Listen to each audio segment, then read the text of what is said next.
I talked to a claims adjuster once, and they're like, one of the greatest things about this industry is that there's cameras everywhere. One of the worst things is that there's cameras everywhere. And I will give you this one example because it was an example given to me. So there was a grow, and the grow had LED lights, and they had a fire.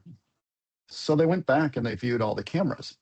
What they learned was that one of the LED lights had bent down, broke, sparked, started a fire. They went further back and watched them install the lights.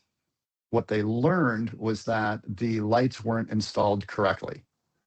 Because of that, because they didn't follow the manufacturer's guidelines in installing the lights, their claim was denied. Oh my God. So had there not been cameras in that room and had they not seen all of that, it probably would have been a covered claim because it was a fire. Fire's covered.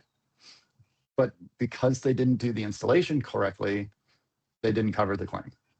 So that is a great example, and something that I tell everybody, especially in this space, is use contractors.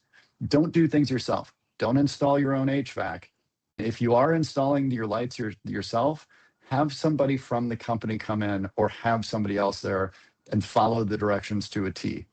Do not think that you have the ability to change anything outside of those parameters, because at the end of the day, they're going to come in and look, and they're going to probably figure it out one way or another.